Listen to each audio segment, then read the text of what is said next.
Bapa, biarlah sungguh sukacita yang daripada Tuhan, oleh karena kami telah mengalami anugerah-Mu, boleh memenuhi hati kami. Juga ketika kami membaca dan merenungkan firman-Mu, berbicaralah kepada kami, dan firman ini boleh membuat kami lebih mengerti siapa Engkau, dan Tuhan teguhkanlah iman kami. Terima kasih Tuhan, pakai hamba-Mu di dalam keterbatasannya, boleh memberitakan apa yang berharga dari Tuhan saja. Segala puji, hormat, kemuliaan bagi Tuhan. Demi nama Tuhan Yesus, kami bersyukur dan berdoa. Amin. Umat dipersilakan duduk.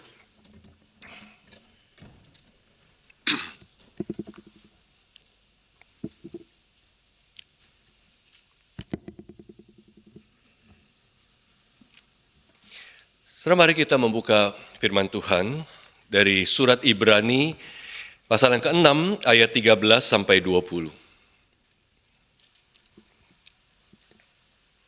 Ibrani 6 ayat 13 sampai 20.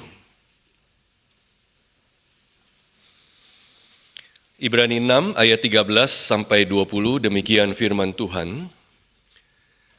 Sebab ketika Allah memberikan janjinya kepada Abraham, ia bersumpah demi dirinya sendiri, karena tidak ada orang yang lebih tinggi daripadanya. Katanya, sesungguhnya aku akan memberkati engkau berlimpah-limpah dan akan membuat engkau sangat banyak. Abraham menanti dengan sabar, dan dengan demikian ia memperoleh apa yang dijanjikan kepadanya. Sebab manusia bersumpah demi orang yang lebih tinggi, dan sumpah itu menjadi suatu pengokohan baginya, yang mengakhiri segala perbantahan. Karena itu, ketika Allah bermaksud menunjukkan dengan lebih meyakinkan rencananya yang tidak berubah-ubah kepada para ahli waris janji itu, ia menjamin dengan sumpah. Supaya melalui dua kenyataan yang tidak berubah-ubah, dalam hal ini Allah tidak mungkin berdusta, kita yang mencari perlindungan beroleh dorongan yang kuat untuk berpegang pada pengharapan yang terletak di depan kita. Pengharapan itu sau yang kuat dan aman bagi jiwa kita, yang telah dilabuhkan sampai ke belakang tabir, di mana Yesus telah masuk sebagai perintis bagi kita, dengan menjadi imam besar sampai selama-lamanya menurut aturan Melkisedek. Demikian pembacaan firman Tuhan yang menjadi landasan perenungan kita. Saudara, pada tahun 2017, ada sebuah berita heboh yang datang dari kalangan Injili konservatif Amerika tentang seorang pastor muda yang sangat potensial yang mengumumkan bahwa dia telah meninggalkan iman Kristennya dan menceraikan istrinya, sekaligus satu pengumuman, yaitu Pastor Joshua Harris. Saudara, Joshua Harris, dia adalah seorang pastor yang sangat pembicara yang luar biasa, penulis buku yang luar biasa, ada juga bukunya di perpustakaan kita. Dan dia adalah seorang pastor di mega church di Amerika, Covenant Life Church di negara bagian Maryland. Dalam pengumuman sekaligus dia mengumumkan dia menceraikan istrinya dan meninggalkan iman Kristennya. Di akun Instagramnya dia menulis demikian, "By all the measurements that I have for defining a Christian, I am not a Christian." Dengan segala definisi, dengan segala ukuran yang bisa saya pakai untuk mendefinisikan kekristenan, saya bukan seorang Kristen. Saudara, sungguh sedih memang setiap kali mendengar ada orang Kristen, orang percaya yang meninggalkan imannya. Apalagi ini seorang pendeta, seorang hamba Tuhan. Nah, mungkin di antara kita tidak ada yang sampai akan meninggalkan imannya. Tapi banyak sekali saudara orang Kristen yang juga dalam perjalanan imannya merasa lelah, dan dia dalam hati mungkin berkata, saya capek menjadi orang Kristen. Saya capek melayani. Capek mengasihi, capek berbuat baik kepada orang lain, capek berdoa, capek beribadah. Apalagi kalau dia mempunyai keinginan yang sudah lama dia doakan dan tidak kunjung terwujud. Hidup itu menjadi begitu berat. Dan saudara, memang menjalani hidup kekristenan itu bukan perjalanan yang mudah. Saudara, ingat, a Christian life is not a sprint, It is a marathon. Hidup Kristen itu bukan lari jarak pendek yang kita memacu sekuat mungkin, cuma sebentar selesai beres. Bukan itu. Hidup Kristen itu adalah sebuah lari maraton. Dan saudara tahu lari maraton itu adalah lari yang panjang sekali. Sebuah usaha yang membutuhkan ketekunan. Dan tidak heran, dalam usaha yang begitu panjang itu menjadi lelah, itu wajar. Perjalanan hidup kekristenan seringkali membuat kita menjadi lelah dan godaan untuk menyerah itu selalu ada. Bahkan godaan untuk menyerahkan iman. Dan konteks inilah saudara yang menjadi latar belakang penulisan bagian surat Ibrani ini dan banyak bagian dalam surat Ibrani yang lain. Ada orang-orang Kristen di abad pertama yang juga mengalami pergumulan dan penderitaan yang tidak mudah. Terutama karena penganiayaan. Mereka dianiaya karena mereka Kristen. Kalau kita baca di Ibrani 10 misalnya, saudara, kita menemukan bagaimana dikatakan orang-orang Kristen dicerca. Mereka dianiaya karena iman mereka. Dan harta mereka dirampas. Dan mereka tidak bisa berbuat apa-apa. Saudara bisa bayangkan betapa tidak mudahnya harta mereka dirampas dan mereka tidak bisa berbuat apa-apa. Penderitaan orang-orang Kristen di abad pertama itu menjadi begitu beratnya, sehingga banyak di antara mereka yang sepertinya ingin menyerah. Ingin berhenti menjadi orang Kristen, supaya tidak lagi menghadapi penganiayaan dan hartanya dirampas. Maka untuk itulah penulis surat Ibrani menulis surat ini terutama sebagai sebuah nasihat, sebagai sebuah dorongan, sebuah encouragement, sebagai sebuah ingatan, peringatan kepada mereka untuk tidak menjadi lelah, untuk tidak menjadi berhenti quit menjadi orang Kristen, sebaliknya bertekun dalam maraton iman mereka. Nah, saudara, bagian yang kita baca tadi juga merupakan bagian dari dorongan untuk jemaat untuk tetap bertekun di tengah-tengah tantangan yang mereka hadapi. Kalau kita baca mundur sedikit dari pasal 6 ayat 11-12, penulis Ibrani katakan demikian. Tetapi kami ingin supaya kamu masing-masing menunjukkan kesungguhan yang sama untuk mewujudkan kepastian pengharapanmu sampai akhir. Sampai akhir. Agar kamu jangan menjadi lamban, melainkan meneladani mereka yang oleh iman dan kesabaran mewarisi janji-janji itu. Penulis mengingatkan jemaatnya untuk terus bertekun dalam pengharapan sampai kapan? Sampai akhir. Dan itu adalah lari maraton panjang. Jangan menjadi lamban, jangan menjadi letih, lesu, dan apalagi menyerah. Dan untuk memperkuat dorongan itulah, maka penulis Ibrani memberikan contoh dari kisah bapa orang beriman, yaitu Abraham. Bagaimana saudara kisah Abraham ini bisa menginspirasi orang-orang Kristen pada zaman itu bahkan sampai hari ini. Bagaimana itu bisa menjadi sebuah inspirasi bagi kita semua umat Tuhan sepanjang zaman di tengah-tengah pergumulan, kelelahan iman kita, dan bahkan keinginan untuk menyerah. Saudara, kisah Abraham itu adalah sebuah kisah tentang apa? Bertekun dalam iman meskipun kelihatannya tidak ada pengharapan. Kisah Abraham itu adalah kisah untuk tetap percaya kepada janji Tuhan meskipun kelihatannya mustahil menjadi kenyataan. Saudara, janji Tuhan kepada Abraham itu adalah salah satu tema kunci, tema penting dalam kitab Kejadian. Tuhan, Yehova menjanjikan beberapa hal kunci kepada Abraham dan di antaranya adalah janji tentang keturunan. Bahwa Abraham dan istrinya Sarah akan memiliki keturunan yang nanti banyaknya seperti bintang di langit dan pasir di lautan. Itu adalah bilangan yang tidak terhitung banyaknya. Itu janji Allah kepada Abraham. Akan tetapi saudara, sampai hampir seperempat abad, hampir 25 tahun sejak janji itu pertama kali diberikan di Kejadian 12, anak itu juga belum kunjung lahir. Anak yang dijanjikan itu belum kunjung muncul di tengah-tengah keluarga Abraham. Namun apa yang luar biasa dari Abraham dikatakan dia sabar menantikan janji Allah itu digenapi. Kesabaran yang luar biasa. Ayat 15 tadi dikatakan, Abraham menanti dengan sabar. Dan dengan demikian, ia memperoleh apa yang dijanjikan kepadanya. Sabar. Kata yang singkat, sederhana. Tapi saudara, apakah kesabaran Abraham itu adalah hal yang gampang? Kita tahu sama sekali tidak. Masalah utamanya adalah Abraham dan istrinya Sarah sudah terlalu tua untuk mempunyai seorang anak. Secara biologis tubuh mereka sudah tidak mungkin lagi bisa menghasilkan seorang anak. Maka saudara, janji itu seperti sesuatu yang begitu mustahil. Tapi dikatakan Abraham menantikan dengan sabar janji Tuhan itu. Dan ini memperlihatkan sebuah iman yang sebenarnya melawan akal sehat. Iman yang melawan akal sehat.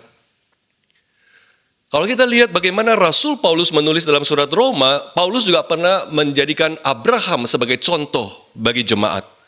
Dan ketika Paulus membahas tentang Abraham di Roma pasal 4 ayat 18, dia memakai satu frase yang luar biasa tentang Abraham.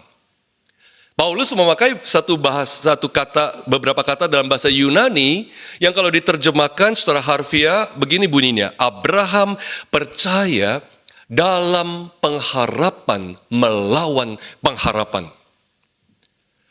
He believed in hope against hope. Saudara, ini kalimat yang sulit kita bayangkan, bagaimana orang bisa berharap tapi melawan pengharapan. Believed in hope against hope. LAI menerjemahkan Roma 4 ayat 18 demikian. Kira-kira Abraham berharap sekalipun tidak ada dasar untuk berharap. Saudara bisa bayangkan apakah itu hal yang mudah? Berharap sekalipun tidak ada dasar untuk berharap bahwa dia akan menjadi bapa banyak bangsa. Sampai akhirnya ketika Abraham sudah berusia 100 tahun, barulah anak yang dijanjikan keluar dari dia dan istrinya itu lahir, yaitu Ishak, anak perjanjian itu. Penantian selama 25 tahun, saudara bayangkan, tanpa dasar yang masuk akal. Tidak ada dasar sama sekali. Mengingat usia mereka sudah begitu tua dan secara biologis itu mustahil punya anak. Maka saudara, kita melihat inilah Abraham. Kata kesabaran di sini, kata pengharapan di surat Roma, itu bukan kata-kata yang mudah. Itu melawan akal sehat, itu bahkan melawan pengharapan itu sendiri. Dan saudara, menjadi pertanyaan, apa yang membuat Abraham bisa berharap begitu kuat? Apa yang membuat Abraham bisa bersabar begitu luar biasa, menunggu janji Tuhan itu digenapi? Jawabannya adalah, karena Allah yang menjanjikannya, bukan orang lain, bukan manusia.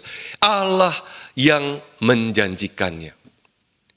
Allah yang telah berjanji kepada Abraham, dan itu yang membuat Abraham bertekun dalam penantian yang begitu panjang, dalam kondisi yang secara manusiawi, janji itu mustahil terwujud. Itu hampir sama saya bayangkan seperti Nuh yang ketika membangun sebuah perahu besar, ditanya orang ngapain dia membangun perahu itu. Dan ketika dia menjawab apa yang Tuhan firmankan kepadanya, semua orang mentertawakan dia. Tapi Nuh percaya janji bahwa hujan itu akan turun. Di tengah-tengah sesuatu yang kelihatan mustahil dan tidak ada orang yang berpikir itu waras. Itulah yang dialami oleh Abraham. Dia percaya pada janji itu karena Allah yang menjanjikannya. Bahkan saudara, kalau kita melihat ketika janji itu sudah terwujud, namun Allah kemudian meminta Abraham untuk mempersembahkan Ishak, anak kesayangan, anak perjanjian itu, menjadi kurban bakaran. Kita melihat Abraham tetap percaya dan taat pada janji Allah. Dan ini kembali kita melihat satu situasi yang sangat tidak mudah buat Abraham, bukan? Sekali lagi kita melihat satu konfrontasi akal sehat. Bagaimana saudara kita bisa merekonsiliasi janji Allah kepada Abraham tentang keturunan yang akan sebanyak bintang di langit dan pasir di laut, dengan fakta bahwa Allah meminta anak itu dipersembahkan di atas mezbah sebagai kurban bakaran. Secara logika hanya bisa salah satu yang terjadi, yaitu dia hidup, kemudian keturunannya banyak, atau dia mati. Tidak mungkin dua-duanya terjadi. Tapi sekali lagi kita melihat Abraham taat dan percaya pada janji itu.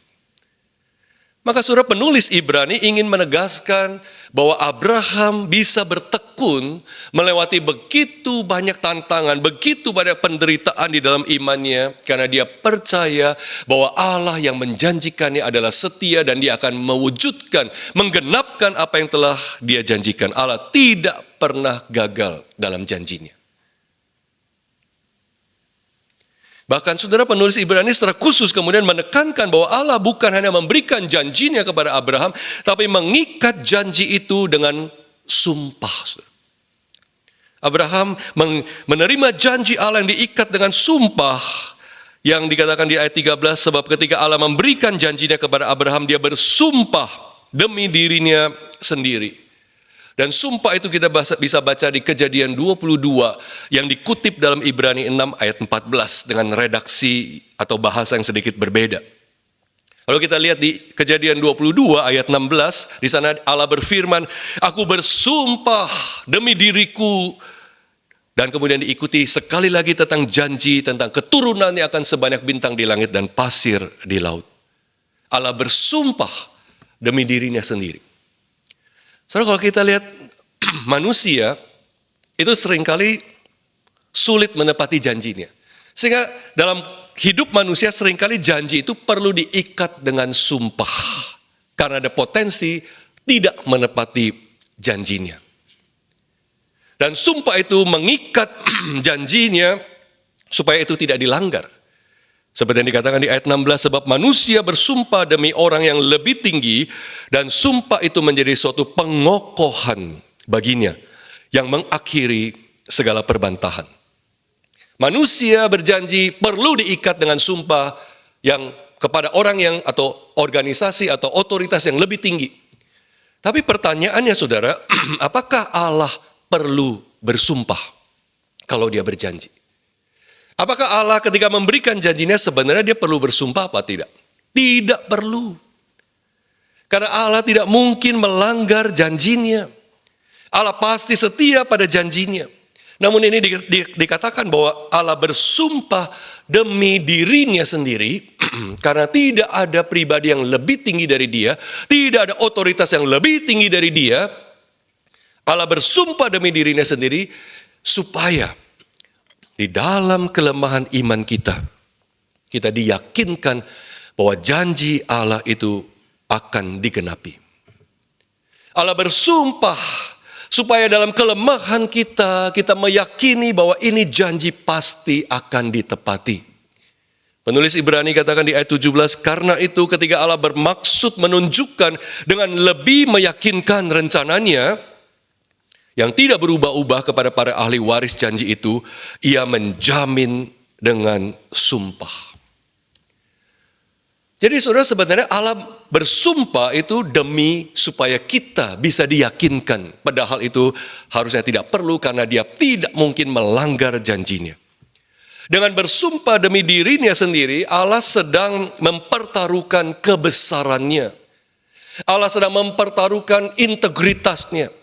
Allah sedang mempertaruhkan karakternya.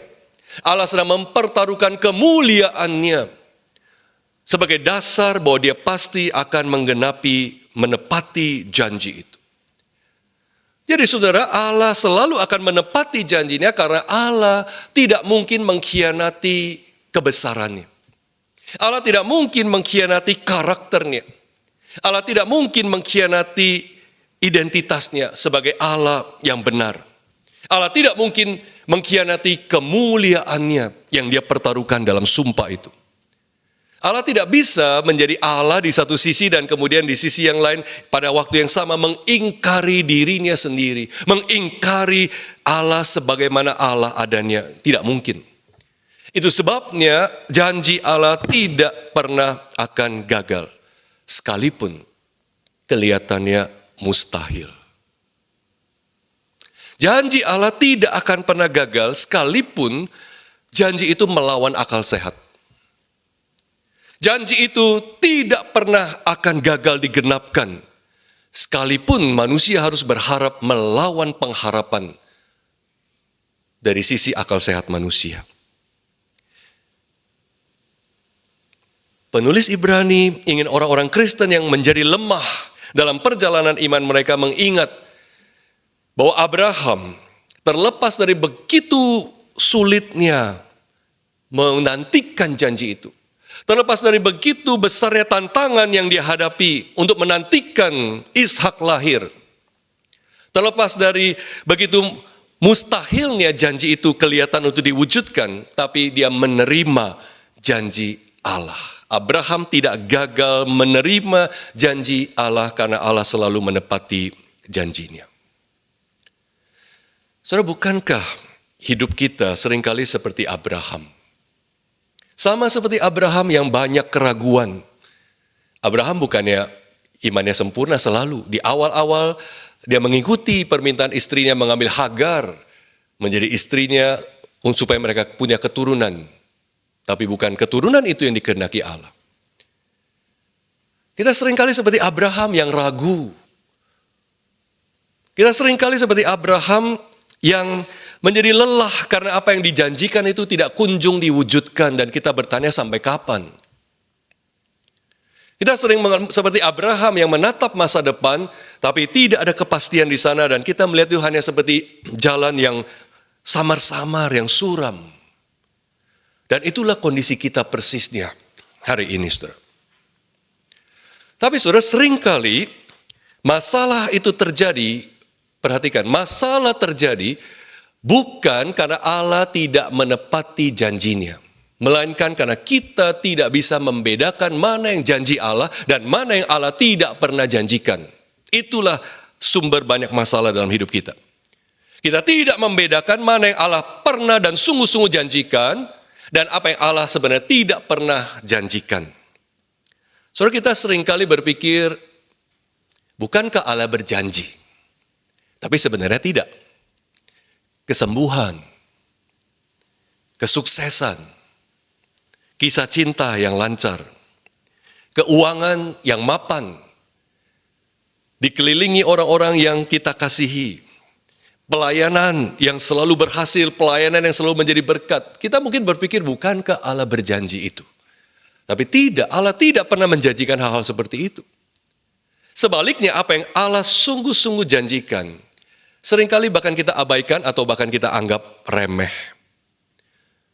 Apa yang Allah janjikan? Yang pasti satu hal, misalnya Roh Kudus yang tinggal diam di dalam kita, memberikan kekayaan rohani yang luar biasa, memberi kekuatan, memberikan penghiburan yang melampaui akal pikiran manusia, memberikan kita iman di tengah-tengah kesulitan, memberikan kita hikmat, memberikan kita ketekunan, yang membentuk kita bertumbuh, yang memurnikan kita lebih murni dan berkenan kepada Allah. Itu yang Allah janjikan kepada kita, dan kita seringkali mengabaikan hal-hal yang berharga seperti itu. Dan saudara, ingat satu hal, apa yang Allah janjikan itu cukup untuk saya dan untuk saudara. Apa yang Allah janjikan itu cukup untuk saya dan untuk saudara. Hidup ini cukup, saudara, dengan apa yang Allah janjikan. Tapi seringkali kita buat tidak cukup dengan apa yang Allah tidak janjikan. Itu menjadi biang masalah dalam hidup kita. Oleh sebab itu, seberat apapun kondisi hidup kita hari ini, sesuram apapun jalan hidup kita hari ini, sehopeless apapun hidup ini terasa, saudara, penulis Ibrani ingin mengingatkan Allah tidak mungkin mengingkari apa yang telah Dia janjikan kepada kita. Apa yang Dia janjikan, bukan apa yang Dia tidak janjikan.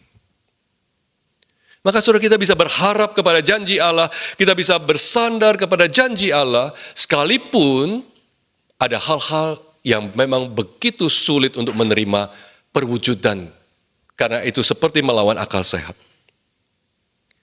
Nah, kemudian penulis Ibrani mengingatkan bahwa janji Allah yang begitu kokoh itu memberikan pengharapan. Dan ini adalah satu penghiburan yang luar biasa. Saya pribadi mempersiapkan bagian ini, saya sangat dikuatkan oleh oleh firman Tuhan ini. Janji Allah itu memberikan kita pengharapan yang luar biasa. Saudara, pengharapan itu sebuah kata yang begitu dibutuhkan dalam dunia yang gelap ini. Dibutuhkan dalam dunia yang kejam, dunia yang tidak kenal belas kasihan ini. Pengharapan menjadi satu kata yang dinanti-nantikan dan diidam-idamkan, diinginkan, dibutuhkan oleh begitu banyak orang. Dan penulis Ibrani, sudah dia mengibaratkan pengharapan itu seperti sauh atau jangkar kapal yang kemudian jangkar kapal itu diturunkan ke dasar laut atau sungai sebagai alat untuk menjaga posisi kapal itu tidak kemana-mana. Ketika jangkar sebuah kapal itu turun ke air dan tertancap di dasar, maka sekalipun di atas angin kencang, sekalipun di atas gelombang tinggi, sekalipun di tengah-tengah air itu ada arus yang kencang, tapi kapal itu akan teguh di tempatnya, tidak akan kemana-mana. Saudara, pengharapan atau jangkar ini yang kemudian diaplikasikan kepada hidup kita, pengharapan yang kita miliki itu begitu luar biasa karena dilandaskan, dilabuhkan pada karya Kristus yang sempurna di balik tabir sebagai imam besar agung. Sebagai imam besar yang agung, dia masuk ke tempat maha kudus, menyelesaikan karya penebusannya, mempersembahkan dirinya sehingga kita diperdamaikan dengan Allah dan dosa-dosa kita diampuni dan kita dibenarkan dengan sempurna. Saudara, inilah satu pengharapan yang kita miliki di dalam janji-janji Allah. Penulis Ibrani katakan dari ayat 19 dan 20, pengharapan itu sebuah sauh yang kuat dan aman bagi jiwa kita yang telah dilabuhkan sampai ke belakang tabir, belakang layar bait Allah. Di mana Yesus telah masuk sebagai perintis bagi kita dengan menjadi imam besar sampai selama-lamanya menurut aturan Melkisedek. Saudara, Ibrani memakai kata yang unik dalam ayat 20, yaitu kata perintis. Ini adalah sebuah kata Yunani yang hanya dipakai satu kalinya di bagian ini. Dari seluruh perjanjian baru cuma ada di ayat ini, perintis, prodromos. Dan saudara, ini adalah sebuah kata yang memang asing di Alkitab karena cuma muncul sekali, sebuah hapaks. Tapi saudara, ini adalah satu istilah yang tidak asing di dunia maritim pada abad pertama. Di dunia tentang kelautan dan perairan. Pada abad pertama kata ini, perintis ini biasa. Saudara, dermaga dari pelabuhan-pelabuhan Yunani pada masa itu seringkali terhalang oleh satu bentangan pasir yang panjang yang mengelilingi dermaga, sehingga kapal-kapal besar itu tidak bisa masuk ke dermaga kalau air tidak pasang. Mereka pasti akan kandas kalau mencoba tembus ke dermaga karena ada bentangan pasir yang dangkal itu. Maka kapal-kapal besar itu harus menunggu di lautan sampai air pasang baru mereka bisa masuk ke dermaga. Tapi disinilah saudara ada peran kapal kecil yang disebut kapal perintis dan memakai kata yang sama di sini. Kapal perintis itu tugasnya apa? Dia akan mengangkut jangkar dari kapal besar itu, dia bawa jangkar itu sampai ke dermaga dan kemudian dilabuhkan sampai di air dasar dermaga itu. Inilah tugas kapal perintis itu. Tunggu nanti setelah air pasang, kapal-kapal besar itu baru akan masuk ke dermaga, berlabuh di dermaga. Tapi sebelum kapal besar itu masuk dermaga, jangkarnya sudah dibawa dulu ke dermaga oleh kapal perintis itu. Nah saudara, begitu jangkar dari kapal besar itu dilabuhkan di dasar dermaga oleh perintis itu, saya tanya, apakah kapal besar itu sudah di tempat aman? Belum, karena dia masih di laut lepas. Dia masih di posisi di mana angin kencang, arus kuat, dan gelombang tinggi. Tempat belum aman. Tapi saya tanya, apakah kapal besar itu sudah aman? sudah aman. Karena jangkarnya sudah dibawa oleh perintis ini sampai di dermaga, dilabuhkan di dermaga. Sehingga kelak ketika air pasang kapal ini tinggal jalan lagi sedikit, baru dia akan masuk ke dermaga. Maka saudara, kapal perintis ini adalah jaminan bahwa kapal besar yang masih di laut itu kelak akan selamat masuk ke dalam dermaga pelabuhan itu dengan selamat ketika air pasang. Demikian juga dengan Kristus sang perintis kita, saudara, yang akan membawa pengharapan kita, yang sudah membawa pengharapan kita ke tempat berlabuh yang paling aman di belakang tabir, di mana Kristus sebagai imam besar menuntaskan karya penebusannya, karya pendamaiannya yang memperdamaikan kita dengan Allah. Sehingga kelak pada satu waktu nanti, kita akan masuk juga ke dermaga aman kehadirat Allah di Yerusalem baru, di dalam kemuliaan. Kita pasti akan sampai di sana. Saudara, hari ini kita seringkali seperti kapal-kapal yang masih di tengah, yang di lautan lepas. Kita masih menghadapi gelombang yang tinggi, kita masih menghadapi angin yang kencang, kita masih menghadapi arus lautan yang ingin menggeser posisi kita, ingin menjauhkan kita dari pantai. Ada berbagai hal yang membuat kita seperti sulit bertahan dan akan hanyut. Tapi ingat saudara, kita punya jangkar sauh yang sudah dibawa ke tempat yang paling aman. Tempat kita hidup sekarang belum aman. Tapi jiwa kita sudah aman di dalam Kristus. Oleh karena perintis yang telah menyelesaikan tugasnya dengan tuntas. Maka saudara, hari ini tidak ada satu situasi apapun, tidak ada satu bahkan dosa apapun yang akan memisahkan kita dari kasih Allah di dalam Kristus Yesus. Karena kita selalu memiliki pengharapan yang kita miliki di dalam Kristus Yesus. Itu sebabnya kita bersyukur kalau hari ini rekan-rekan dari Intermissio akan kembali ke ladang mereka. Mereka akan kembali, ibarat STTA ini adalah pelabuhan, dermaga. Mereka akan berlayar kembali ke lautan lepas. Mereka akan kembali menghadapi angin kencang, laut yang bergelora, arus yang akan menghanyutkan mereka. Kita juga semua masuk ke lautan yang sama. Tapi ingatlah, Bapak Ibu sekalian, kita punya janji Allah yang tidak pernah gagal, dan kita punya pengharapan di dalam Kristus yang menjadi dasar yang teguh untuk kita berharap dan tidak menjadi lesu dan lelah di dalam perjalanan iman dan pelayanan kita yang berat ini. Ingat, apa yang Allah janjikan, Dia pasti akan genapkan pada waktunya. Tapi apa yang Allah tidak janjikan, itu jangan menjadi sesuatu yang kita pikir kita perlu tunggu sampai Allah menggenapinya.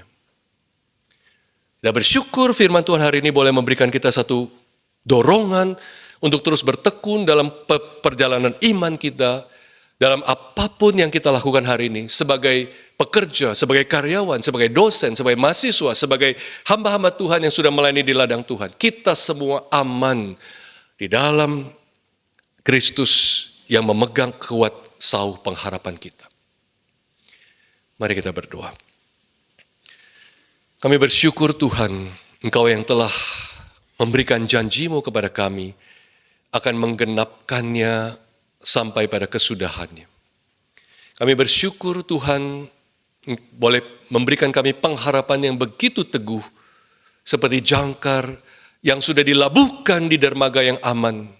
Maka kami punya jangkar ada di balik tirai bait Allah, di mana Kristus sudah menyelesaikan karya sempurnanya bagi kami sekali untuk selama-lamanya. Dan biarlah ini menjadi satu dorongan untuk kami terus bertekun dalam hidup yang begitu tidak mudah, dalam hidup yang banyak menimbulkan keraguan bagi kami, dalam hidup yang seringkali seperti meyakinkan kami untuk menyerah. Biar kami ingat firman-Mu pada hari ini, mengokohkan kami sekali lagi. Terima kasih Tuhan untuk firman Tuhan yang berharga ini. Demi nama Tuhan Yesus, kami bersyukur dan berdoa. Amin.